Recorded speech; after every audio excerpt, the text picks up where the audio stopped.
Good evening, everyone. Good evening and welcome.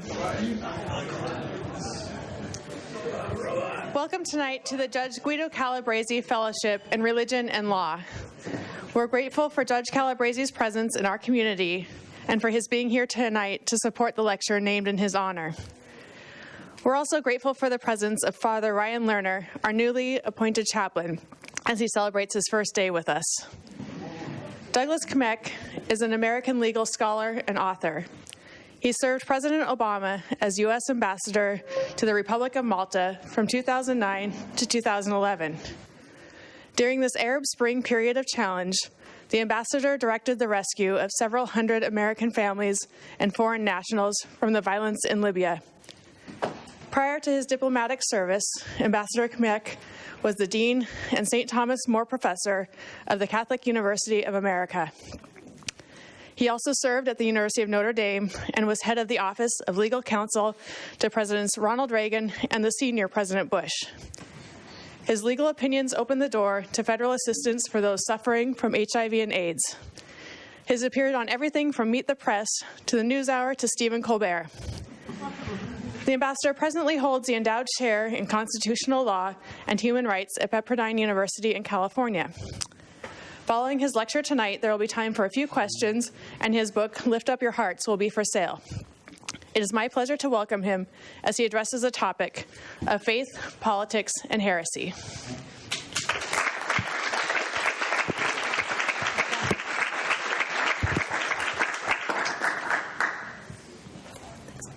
Very good.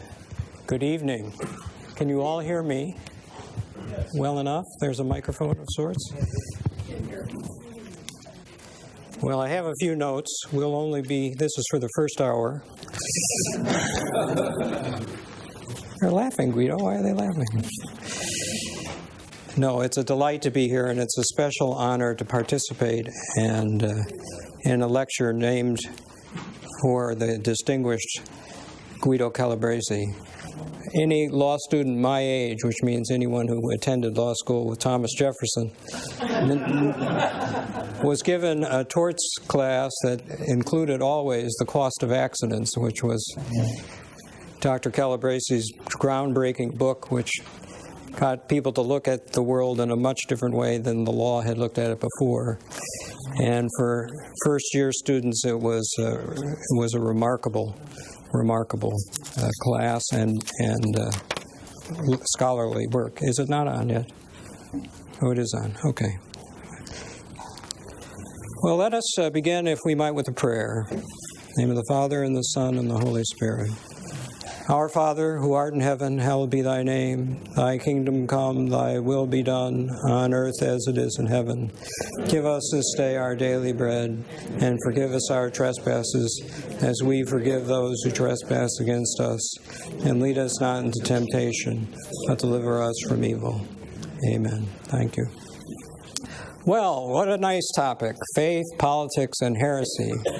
It's like the Pep Boys or something. We can't have one without the other. But in fact, if my mother was still alive, I'm certain if I told her the name of that title, she would say, Douglas, didn't we tell you that two subjects you never touch are religion and politics? So then I just would be left with heresy, which would be sort of sitting by itself. That wouldn't be good. And of course, my father always dissented from my mother's advice on that topic.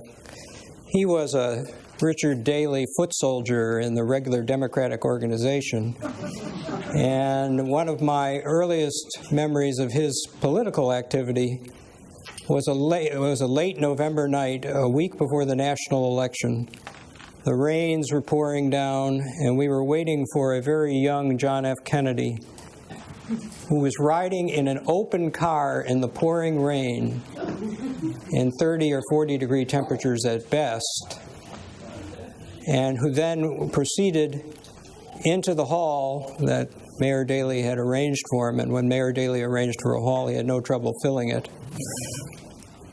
And it gave one of the greatest stem-winder presentations that any candidate could give. And of course, he went on to win the following week, but by a hair's breadth. You remember how close it was.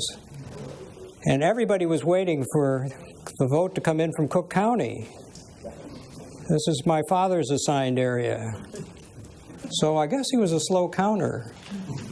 But all through his life, people would ask him, Walter, is it true that Kennedy won with cemetery votes? My father would get a little bit of a pained look on his face, and he would say, well, perhaps. And he would sort of wander out of the room at that point, and he'd say out loud, it just goes to prove the resurrection. If you were a Democrat.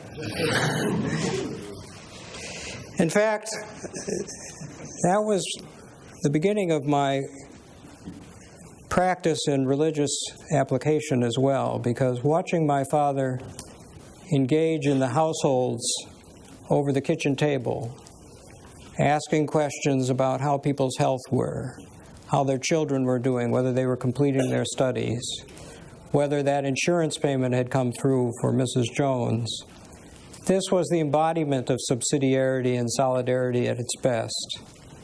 And to watch my father take great joy, just like the name of the Holy Father's encyclical, The Joy of Loving, Amoris Laetitia, to take great joy in being able to help even a small bit where somebody had put a knot in the road or something that was making life more difficult. And, the Holy Father encourages us to engage in politics. That's a risky business. We'll talk about why in a few minutes. My vocabulary declines as I get older. I lose about 1,000 words a minute. But it is an interesting and a competitive time. Some wag said, we're not sure who will be removed first, the Holy Father or the President. And I suppose we probably this evening have to change up or take up sides. We could be the Hartford heroes versus maybe the New Haven heretics. It's up to you which side you want to be on. This is the message of the Pope's adversaries. The Pope is resting mostly on his wonderful insights about mercy. If you haven't read the Holy Father's book, The Name of God is Mercy, I commend it to you. It will move your heart and will explain a great deal about his thoughts about the church and its direction. By contrast, that fellow in Washington who makes interesting friends in Korea doesn't focus so much on mercy he can show to others, but on dealing he can do for himself. And I raise that not to be just to be gratuitously or politically incorrect with respect to our incumbent president, but just to express that this is one of those places where you would expect faith and politics to have some influence in the right direction. Because don't you worry a little bit, I do, that we've made a grand Faustian bargain and traded away our integrity, our commitment to truth, our commitment to working with one another, our commitment to forming community in exchange for the Federalist Society judges that can be appointed, or in exchange for the claim that 1,000 more jobs have stayed in Detroit or otherwise. That's a terrible quid pro quo, to give up one's honor and integrity and commitment to truth in exchange for material things.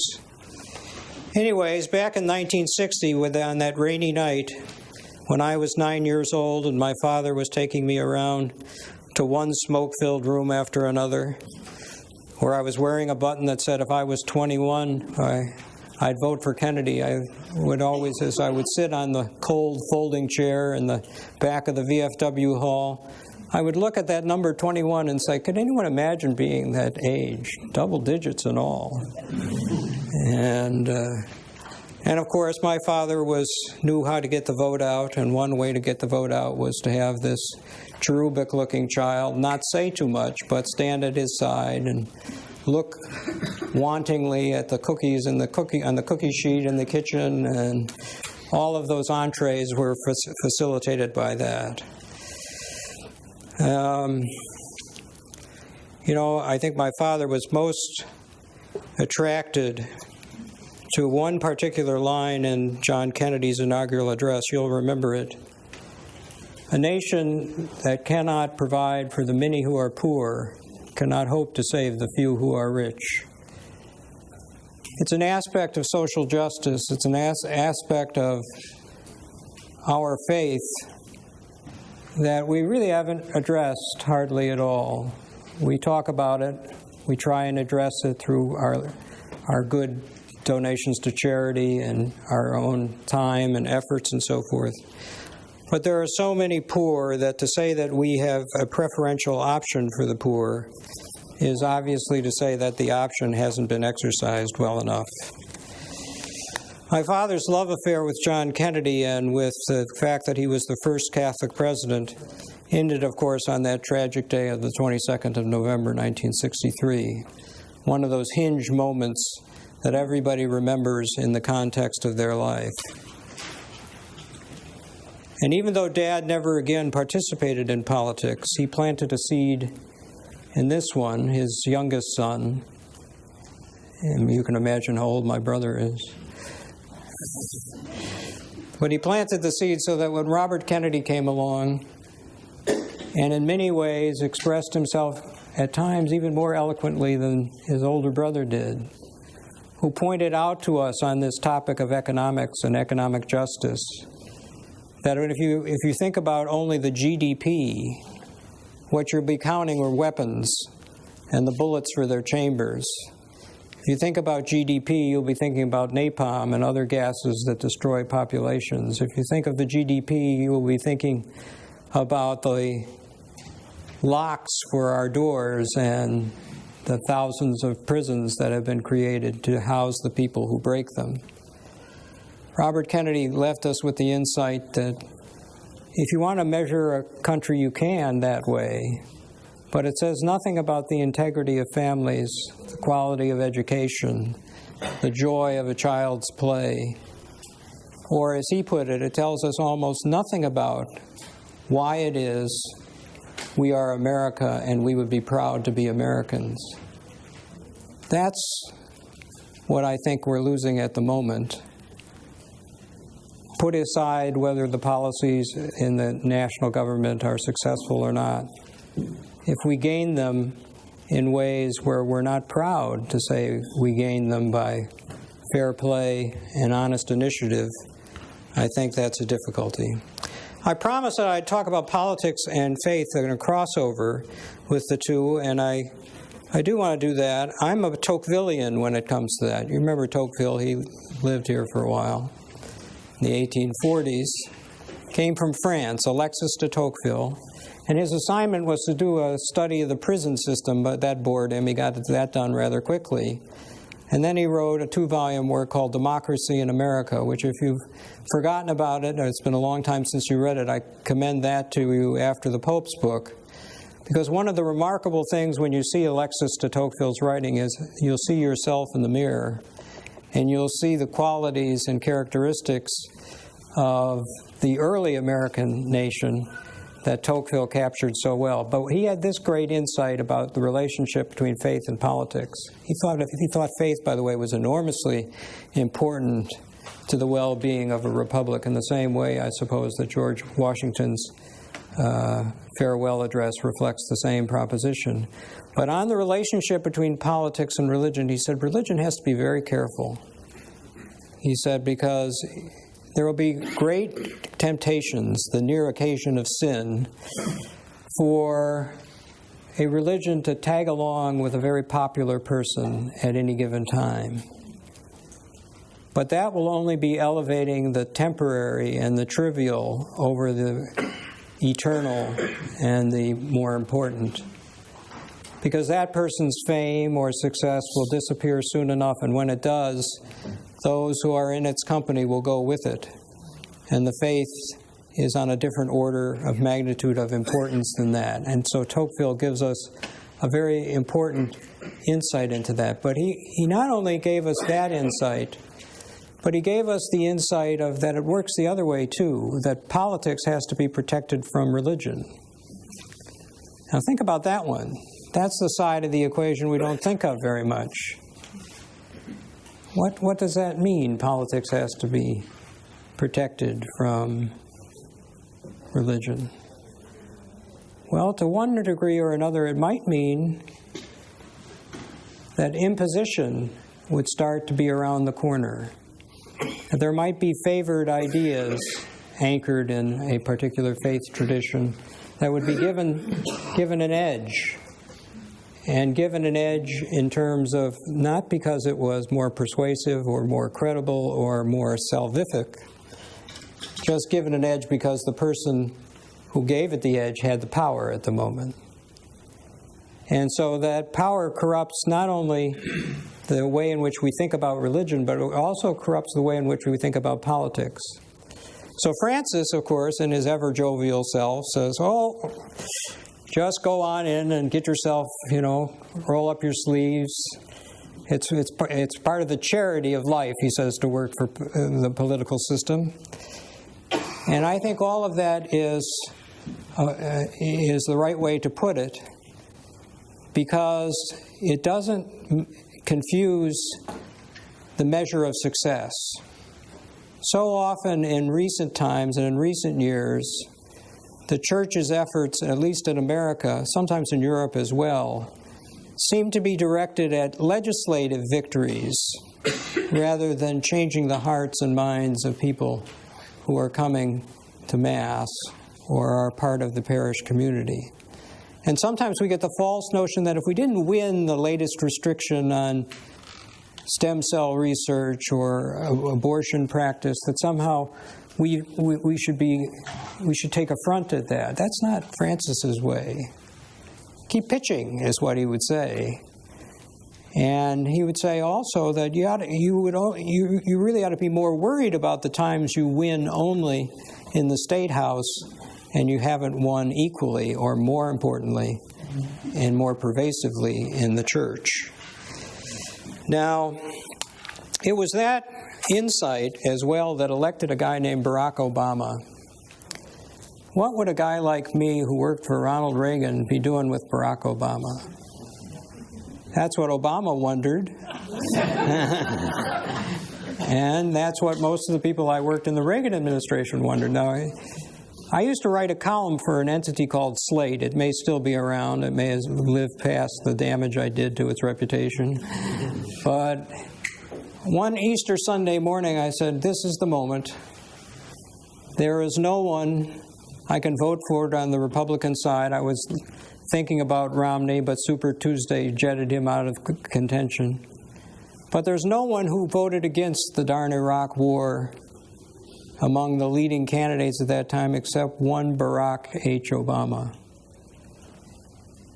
And I started to read, and I started to watch him, and I started to feel what the young people were feeling in the context of that moment. Great inspiration and joy about a new opportunity to say, yes, we can, se puede, right? Yes, we can, borrowed from Cesar Chavez and his farm workers out near me in Southern California. And so I put it all down. I admitted that honestly, being someone who worked very long and hard in pro-life cases, I had profound differences on the abortion issue with Barack Obama, but I felt that he was also someone who would work on that issue in a way that would make progress, that would advance it toward a goal, that would be protective of life. At least that was the theory. And indeed, I put that in the column, and I went and enjoyed a nice Easter Sunday service, and when I came back, my PC was practically melted. Half of the melt came from the folks who had unleashed the role of traitor in my direction. They said, remember what happened to Benedict Arnold? The order was shoot on sight. And the other half was the quizzical Obama crew that said, are you for real? And I said, are you? Well, come and see, they said. And in that moment, a couple of weeks later, I saw a young man who was not as good a con law teacher as Guido or any subject matter for that, but certainly an enthusiastic one. And this is what he had to say about the religion clauses. He said, the last thing you want to do is think of them as unimportant or think of them as building a big separation between the life of thought and the life of business and the life of the day-to-day life of people. He said, I'm not running, he said in his Senate campaign, I'm not running for minister of Illinois. And he would have said the same thing about not running as president of a religious society for the United States. But what he did say most significantly was that when you have a country where its two founding documents manage to strike a balance that almost every other country since hasn't been able to strike, you need to pay honor to that. You need to give that credit. And what are we talking about? We're talking about the Declaration of Independence, of course. That birth certificate, I'm not a birther now, but that birth certificate that says what? That our rights come from a creator, and that the proposition that they come from a creator is a self-evident proposition. Don't bother to go in your little room and isolate yourself with the books, John Finnis. Well, you can if you want. But the proof of natural law and the significance of the design of human nature to the success of our Constitution. Remember, Madison himself said, the Constitution is a sublime recollection of the human nature. Right? It contemplated all of our weaknesses and our strengths, and it tried to accentuate the one and reduce the other. And so here's this nation proclaiming itself, without need for additional proof, to be anchored in the transcendent origin of life. And at the same time, in the First Amendment, it wasn't first in order at the time Madison introduced it, but it became first in order when they knocked a couple off the list. And of course, since then, that first placement is well-deserved. But at the same time that they indicated, as William O. Douglas said in a Supreme Court case, that our institutions presume the existence of a supreme being, but at the same time, no one can be coerced to believe or to be denied the way in which they have chosen to believe. That's a pretty neat trick, to simultaneously give homage to a creator and at the same time say that there is perfect freedom, the same kind of freedom that God himself accorded to us, and we didn't do so well with. But nevertheless, the only way in which love, in an uncoerced fashion, can be expressed. So, serving in the Obama administration, well, I jump ahead a little bit. So I went on the road for Mr. Obama, and I was at a group like this, actually. I hope this doesn't turn out this way this evening, but I don't think it will. But a Catholic businessmen's group invited me to explain myself. I suppose I should have read into that a little hostility. But they actually, the way they put it, they said, come and explain the position of the bishops. I think their eyesight was bad, but it comes to the position of the bishops with respect to voting and the national election and what things are proportionate to what and so forth. Well, I came. I said the rosary in the usual fashion. I stayed for Mass. My wife was in my company. And I should have noticed that the homily was about me, but I didn't. And when I got to the front, the priest put his hand over the chalice and said, "Not for you." And I said, "Father, I think you're making a mistake." And he said, "No, you're the one who made the mistake when you endorsed Obama." Now, this is the last thing I wanted to see happen in my church. And my initial thought was, and my thought to this moment it was, the name of that priest should never be released, because it will do nothing but harm his interests. But the side that the priest favored, and I find it uncomfortable to even put it that way, wanted to use him as a way to stoke up interest in this issue. So they put his name out there. I won't tell you it because I don't think that's right. But my personal confessor and pastor at the time said, Doug, you've got to go at least to the Archbishop and tell him this, because if this is going to happen to more than yourself and other people, it's going to be a great scandal in the church, and it's going to be personally hurtful for the congregant who experiences it. And I can tell you it was.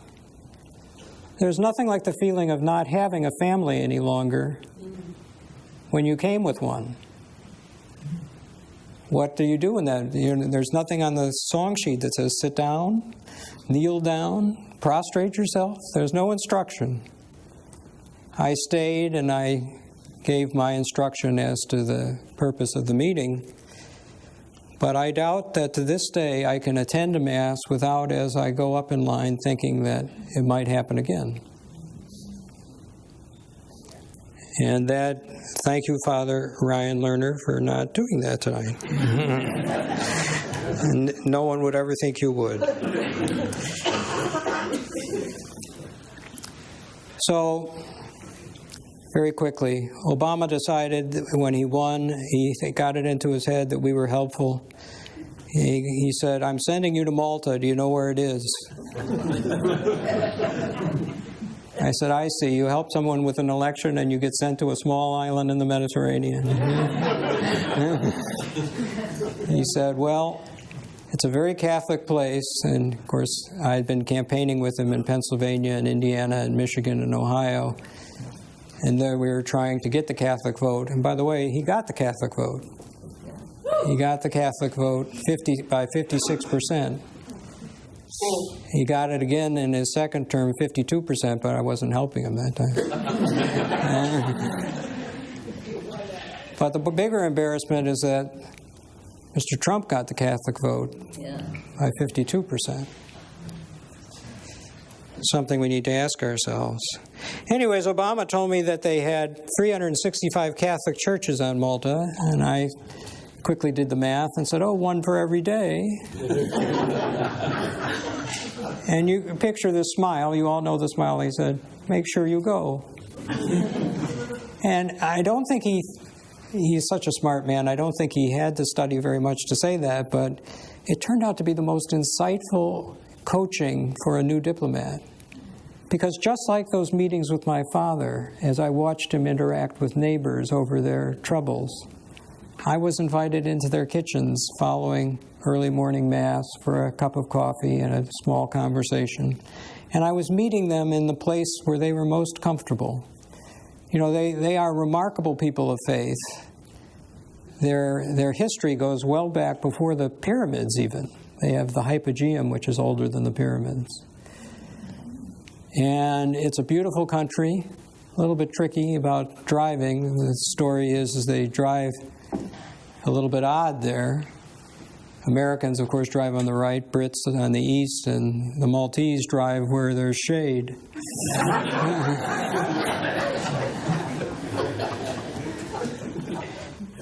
But it was marvelous advice, because when it came time to help the president with his Iranian initiative, and those were the years he was trying to get them to the table, and he was trying to use as many sanctions as he could without hurting the population, the underlying population, but getting at those targeted people who might well be able to influence an outcome. The Maltese, who run a rather active shipping port that reflags a lot of vessels, was enormously important to that effort, even though they were a relatively small country.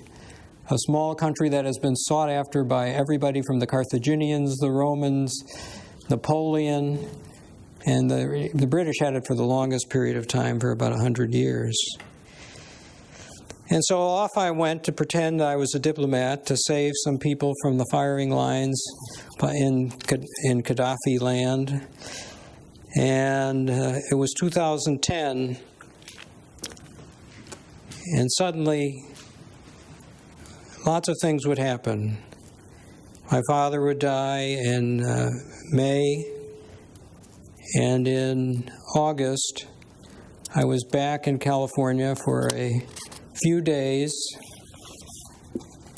to get new medication and to carry out a number of other sabbatical functions. And yours truly went off a canyon road, and 4 seconds later, 2 of my very dear friends were gone, and I was severely injured myself. Now, there's all sorts of explanations about what went on at 1:37 in the afternoon. One was gravel on the road left over from a movie that was made the day before, and cars had been reported that they were slipping off the road. One was that there was a little bit of fussing going on about the air conditioning. My good friend Monsignor John said, "Hey, what kind of cheap car is this? Where's the air conditioning?" So, of course, I was trying to help him with that, but I don't think that was it. And I just took some medication. That's why I came home from the embassy, to get the medication that I couldn't get in Europe. Figure that. And it was medication that we later discovered causes almost instantaneous blackout under unusual conditions. And unfortunately, those conditions were what existed on that very hot August day in that very tiny car. But I don't care what was the cause, because I'm accountable. And when you experience something like that, it really is, as Adlai Stevenson once said about the accidental shooting of a friend on his farm in Bloomington, Illinois, you live for that other person for the rest of your life. You now have to live, in my case, for 3. And the book, Lift Up Your Hearts, is the story of that. Martin Sheen writes the introduction to the book. Oh, is this a commercial?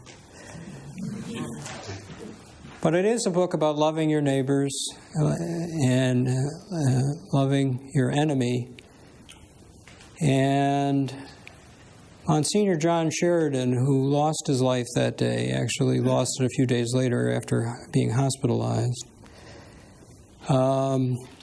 had a theology of kindness that, when you read about it, you will see mirrors the approach of Francis in terms of Francis's conception of mercy.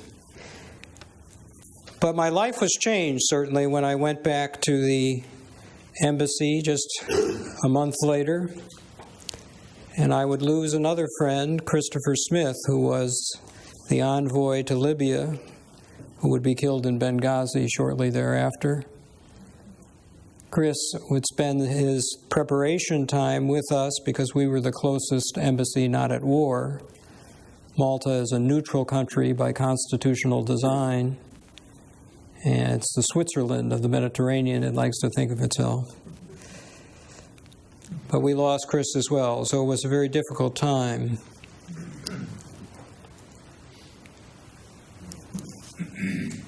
Back to the Papal War, however.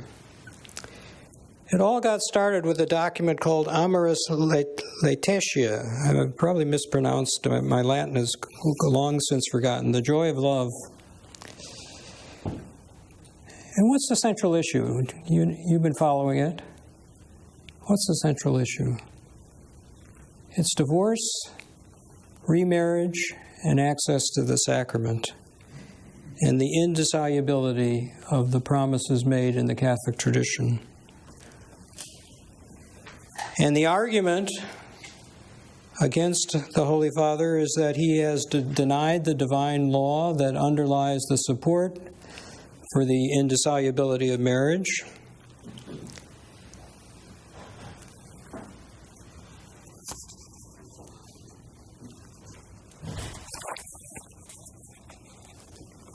And 4 cardinals, 2 have since died, making no connection. 4 cardinals sat down to write him a note to point out their judgment that he had stepped over the line of heresy.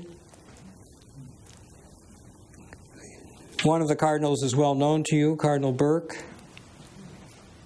He has a tendency to take the right side of things, that is, the rightward political side of things, and he is not at all bashful about letting you know it. And I'm assuming he has the best interests of the Church in mind when he writes the criticism of the Holy Father that he does. But I have to tell you, I find the case against the Holy Father, not that who am I to judge? I find the case against the Holy Father one that is very thin. And what is it based on? Well, here the Latin words start to pour out in great profusion. I wish I wrote some of them down, because there are some that I know I never encountered in my previous Latin studies, and I think maybe this crowd would know them all. But the essential point, here they are: aequivoca, ambiguea, obscuro, anexia. Sounds like skin diseases. Anyways, he's criticized at the beginning of this friendly criticism that he wrote in a magisterial style, but he didn't write with the proper authority of the magisterium because of this allegation that he was challenging the divine law. Well, that wasn't the Holy Father's point whatsoever. The Holy Father's point was to say, no one can be condemned forever. That is not the logic of the gospel, to think of someone condemned forever. And his proposition is that this wouldn't happen very often. Or at least he uses words like exceptional or rare, and he focuses very much on the local pastoral guidance of the pastors of our individual churches. And so you can see, going through those steps, the Holy Father is looking for not a gaping dispensation from indissolubility, but in fact, he's looking for a reasonable interpretation that is based on the idea behind indissolubility itself, behind marriage itself. Is it not possible to contemplate that one of the parties to a marital union walked away, had some other interest, and the interests of the children then are in stability and a reformed family in many cases? The interest in the health of the spouses is as well. This is the Holy Father's proposition that he raised twice in synod with his fellow bishops, and raised most recently in some conversations. Francis' heresy, even by the accusers, is described as a very unusual form of heresy. It is a new form. It does not identify itself openly with heretical statements. It proceeds by implication to subvert the Church's proposition. And an example of the adversaries given is that there's two ways to poison someone. You can proclaim that poison is good, consume it. I know it's hard to believe that would ever be possible, but I was sitting in the Yale Law Library this afternoon, and they had a display of cigarette posters where most of the medical personnel pictured in the cigarette posters were saying, "Get the medical benefits of smoking." So anyways, it's possible to imagine that somebody might make the argument that I'm going to poison you because I think poison is good. That, they say, is not the proposition that His Holiness has taken up. Rather, His Holiness is using the proposition that he's promoting good health, and as he's doing it, he's making the soup and dropping the poison in the broth. So hence this claim that the Holy Father has undertaken this effort with stealth. I think that's really not the case whatsoever. And I urge you to encounter this claim, because it's not, because people making it are now making the claim that the Pope should be removed. Now, my papal history is a little bit short of all 266 of them. I think there's 266. Somebody in the room is welcome to contradict me, and I will accept it. It gets messy with Avignon and all that stuff.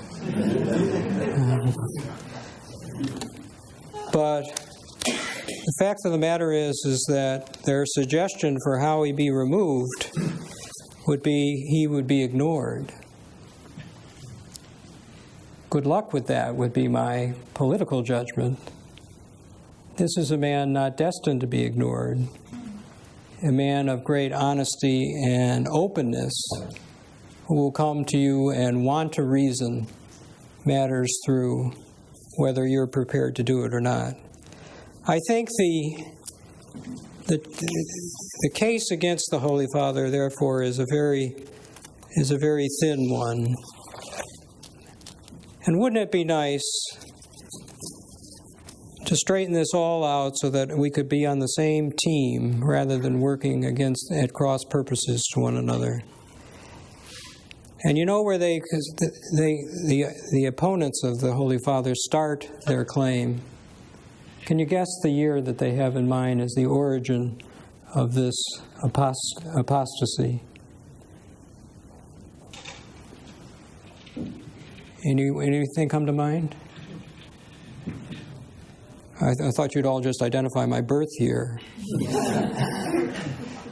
1962. What was happening in 1962? Besides the Cuban Missile Crisis, which I think was 63, maybe.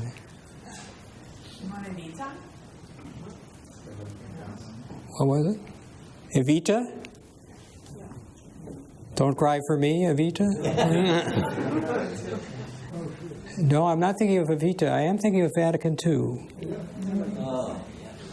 And indeed, when you read the charges against the Holy Father now, you get the sense that this is a very long feud that has been going on about the appropriateness of the changes in the church, whether it be to the liturgy or the music, or whether it be to the direction the celebrant faces, or the use of the vernacular language, and even to whether we should have apologized to the Jews for years of hatred that was just unthinkable that our church would propose. But the thing that gets the opponents of the Holy Father most upset is freedom, and in particular, freedom of religion. Because as they see it, the document Dignitatis Humanae, which is the document that was fashioned to prescribe the manner in which Catholics and others would receive religious freedom under the American system. Because remember, there was a certain doubt about the relationship between the presidency of the United States and the congregations that were in Houston under the Protestant flag. And they wanted to know repeatedly from John Kennedy, my father's hero, what was he going to do when the Pope was on the other line and had some explicit instructions? Well, Kennedy did a good job always of introducing lightheartedness even to the most serious answer, and he did on that occasion. But more troublingly is that they wouldn't let him leave until they had actually gotten from him the concession that they wanted. It was a concession that I don't think he thought then or now, or not now, I don't know what he's thinking now, but I don't think he thought it would cost him his faith commitment, but it basically said, I cannot see it having an influence on the work that I do. And the relationship between religion and politics is one where if there isn't an influence between the two, the nation is headed in the wrong direction. Your own Thomas More, at least as portrayed in A Man for All Seasons. You remember A Man for All Seasons? Of course you do. Of course, the line I'm thinking about is Cardinal Wolsey is sneering at him at the beginning of the movie and saying, "You opposed me, Thomas. You opposed me in Parliament today, Thomas. That was irrational and bad, Thomas." What was Thomas's response? Thank goodness there was only one irrational and evil person in the Parliament today.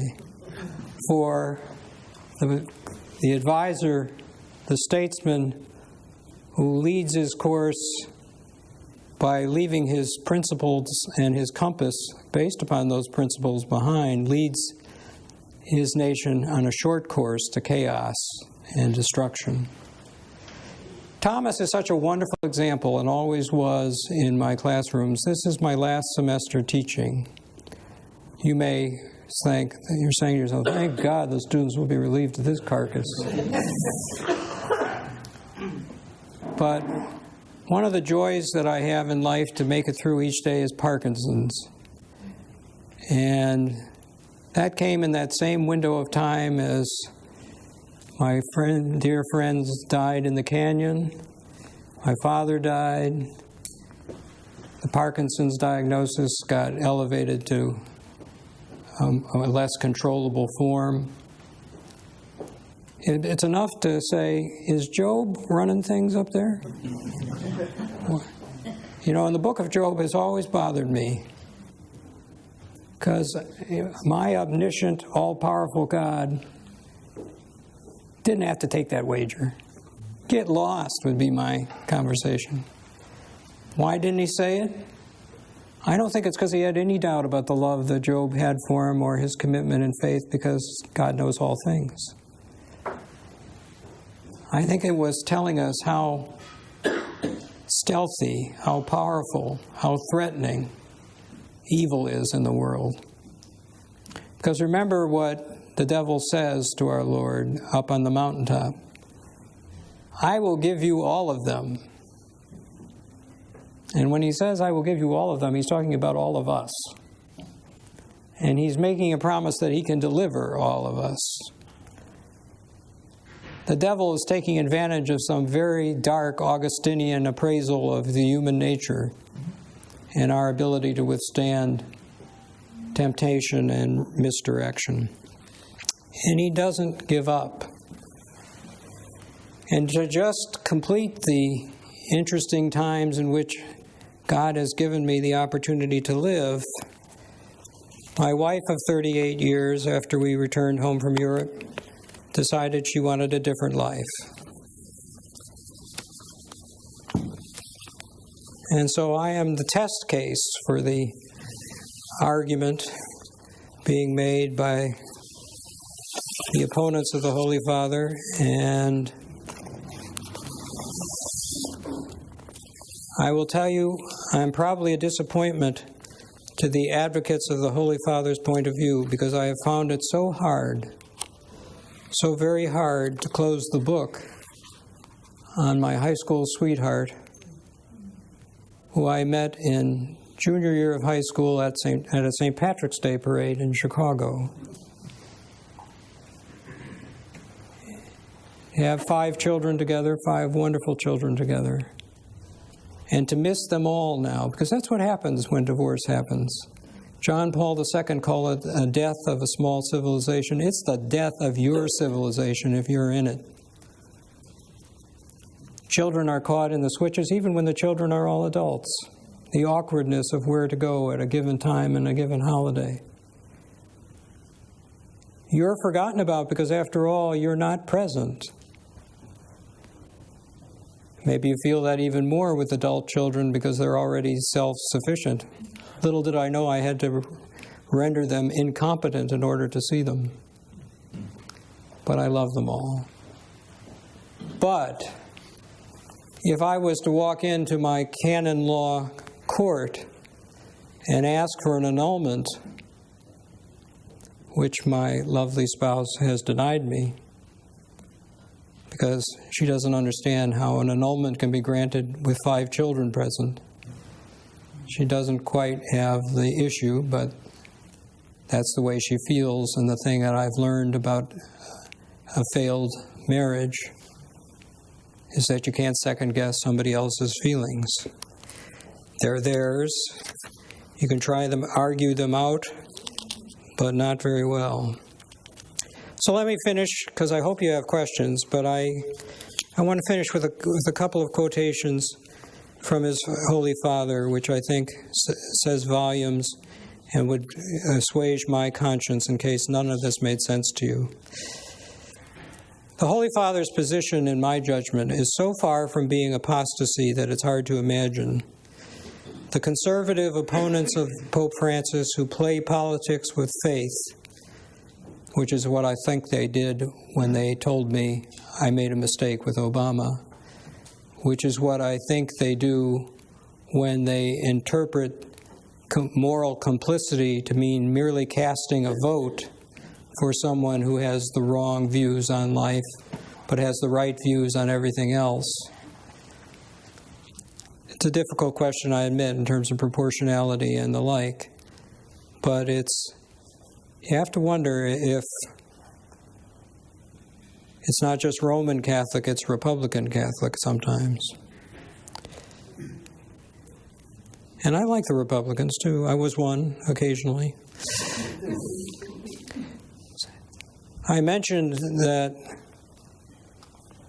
some people thought the intermixing of politics and religion is very dangerous.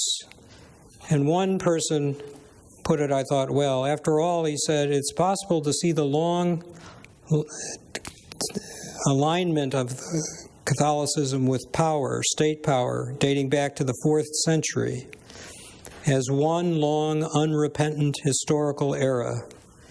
When Francis in charity takes a countercultural step, he signs up for the rebellion that implements Jesus' declaration that he is not of this world. He reminds us that we cannot serve both God and mammon, and he underscores that we should be giving to Caesar only those things that are Caesar's.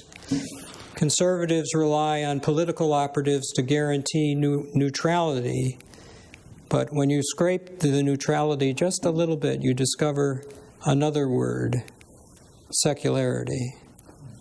Because the interpretation that is most desired is one that excludes faith from the public discussion, not includes it.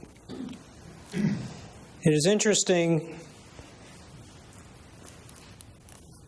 that Cardinal Casper has several times defended the proposition that the Holy Father has championed for the possibility of a second marriage being included in the sacraments and the strength that would provide the second marriage.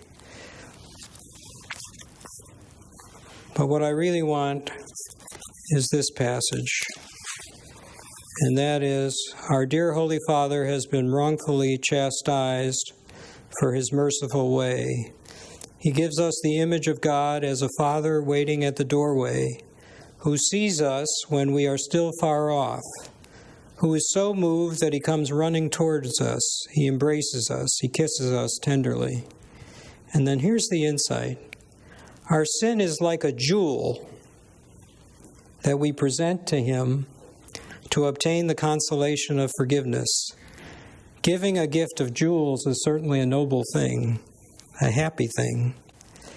And it is not a defeat, but a joyous victory to let God win. Well, I'm willing to let God win any moment of the day, and I know He will. Thank you very much for your kind attention.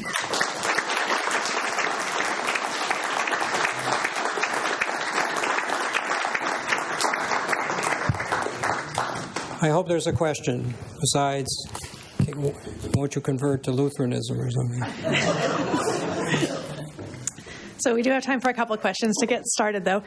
Would you talk about, if Job is your least favorite inspiration, what is your most favorite inspiration from Scripture? Oh, from Scripture. I have to live with Scripture now. Oh, I suppose because I find Peter to be such a person of such surprises. Half the time he's stumbling over himself and getting the wrong answer and annoying Christ to no end. The other times the insight of the Holy Spirit is given to him and he gives such a perfect response. You know, who do you say that I am kind of responses. And I believe that confession is anchored upon that rock. The passage is, what you bind on earth will be bound on in heaven, and so forth. I think confession is such an important aspect for maintaining one's mental health and well-being. It's such a great source of sacramental strength that I guess I would point to that passage for that reason as well. And goodness knows, I guess I'm prime candidate for need to confess. Yes, ma'am. Thank you, Ambassador, for this talk and for really sharing some very difficult, challenging experiences. I was wanting to follow up on the 52% of Catholics voted for Trump, and the Bishops' Conference didn't revise their voting guidelines before the last election. So I'm wondering, as all the hoopla is starting up for 2020, if you were to give the bishops, if you were called in as a consultant, what would you say about how they should revise the voting guidelines? Well, actually, I think the guidelines are quite good. The problem wasn't the guidelines. It was the administrators of the guidelines. So the guidelines themselves say a number of important things. First, you shouldn't be a single-issue Catholic. Second, they say there are some matters, as the Holy Father, John Paul II, teaches us, are matters of intrinsic evil. And you cannot have it as a purpose of your vote or your advocacy to advance such an evil. That's absolutely prohibited. There's no argument anywhere for that. The difficulty comes when the place where the bishops in their document acknowledge that conscience has to play a role, and Archbishop Chaput made a point repeatedly in the 2008 campaign, and he makes it to this day, that there's nothing that is proportionate to the evil of abortion, and as a result, it cannot be balanced away to end a war or to end poverty or to end homelessness or to have any other purpose, all of which he admits are good purposes. They're just not at the same magnitude of evil. In the next breath, he'll say, and of course that's just my view and my conscience, you have to live with yours, but he doesn't preach that way. You know, he and a small number of others, everywhere I went to a Catholic institution for Barack Obama, there were picketers outside. There were picketers arranged by the diocese. I know that because I called the diocese to complain. I said, look, get to know me before you condemn me. Find out, what the facts are. But there were times in the middle of a course that I'd be teaching as a guest lecturer, they'd pull me out of the course. Times where the road was blocked because of the people who were set out to tell people that it was a sin to vote for Barack Obama. It was not a comfortable time in the faith. And I did ask my dear bride why she was leaving. Mr. Obtuse over here, didn't have a clue.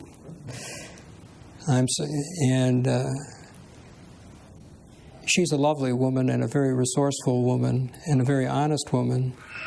But her only answer was, too much has happened now and I've changed. And part of the too much that has happened is that our private life became a public matter.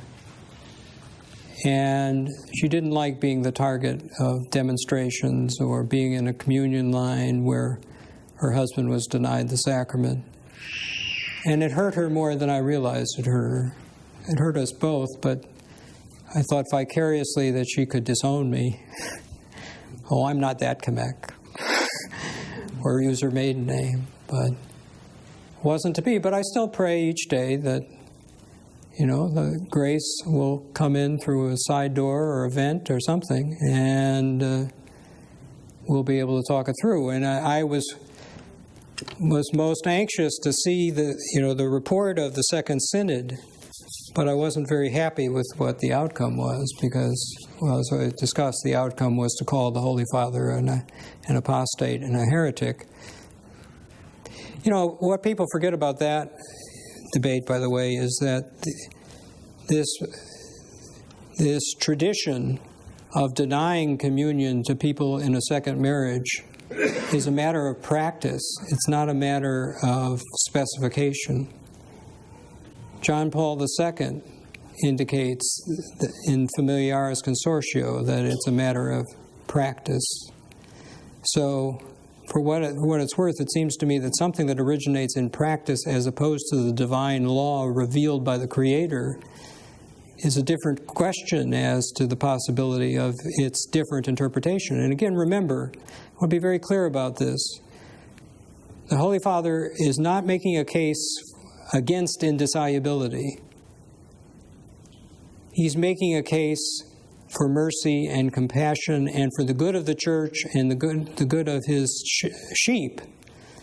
That one has run away, and he's going to have that other 99 wait peaceably on the side of the road, and he's after that other one to give them another chance to form that stable household and that faith-based environment that they can raise up their children in a good way, if there are children of that second marriage, and even if they're not, to be resources for the first marriage.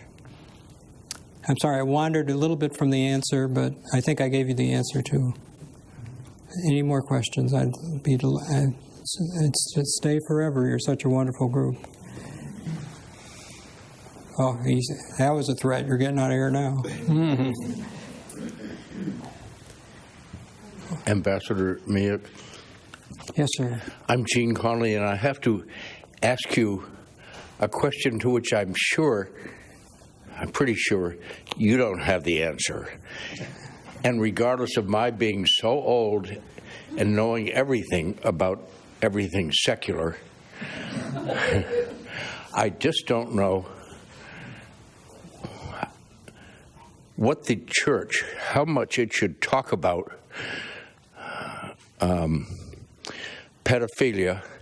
I think it's the biggest issue in the church, the balance of justice and mercy and the cruelty of that situation. And maybe I am being euphemistic now. I would love to have you add to my own feelings. Thank you. Tell me your first name again. Eugene. Eugene. That's what I thought I heard. Thank you, Eugene. He's a classmate of mine in college. You look like twins, right?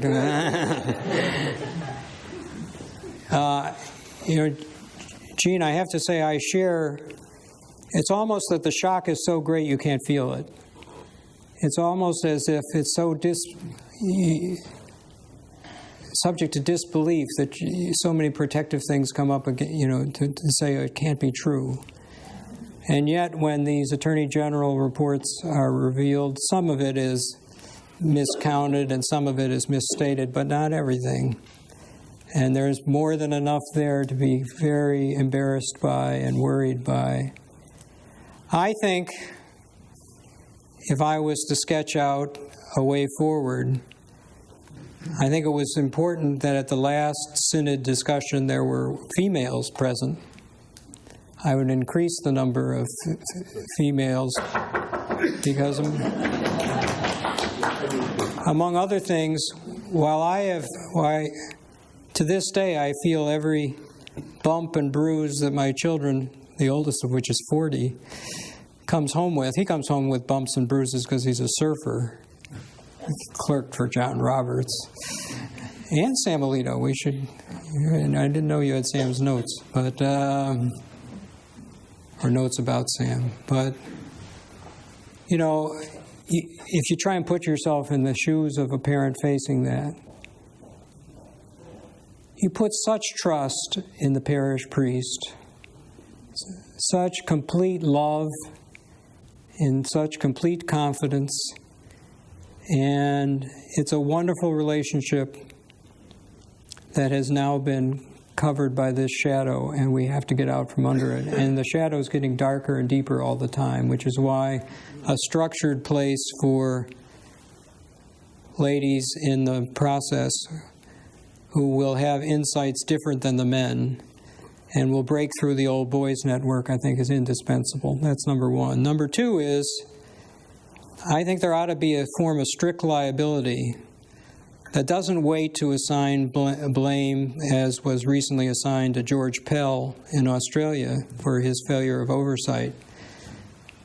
I think, given the magnitude of the harm, I would pick almost a random number, but a significant number, of any diocese that had had a given number of cases reported during a given period of time.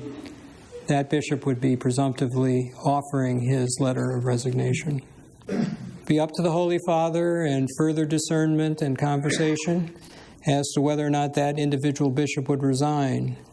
But I don't think there's any other way to come close to saying that you've fashioned a remedy that hits the right spot, that isn't somehow hitting all of the good work of the parish by draining money away from schools and hospitals and other charitable activities. That doesn't work.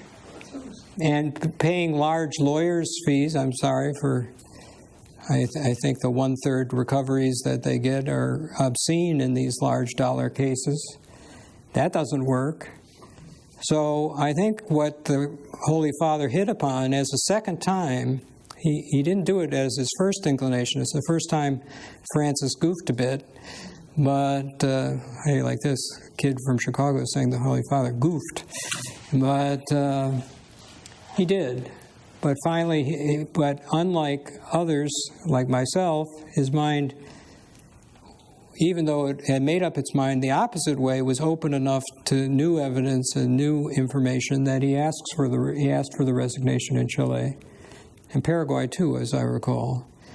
And maybe I've got that mixed. But I think the bishops, if the magnitude of the harm has been concentrated in their diocese, that may have just been happenstance and they had no negligent action that accounts for it, that doesn't matter.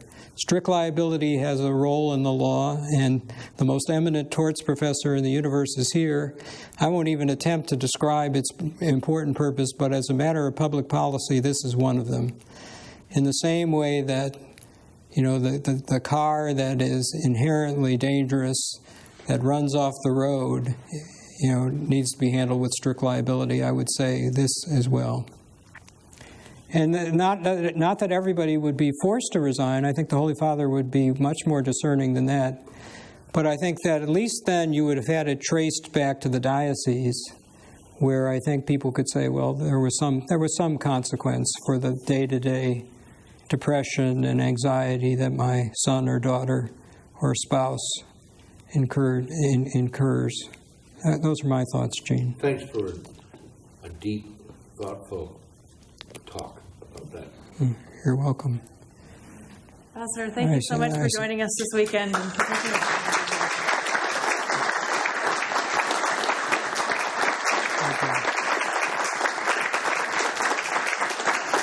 you, John. We'll be here for a few more minutes if you want to book signed by him or just have a conversation. Thank you.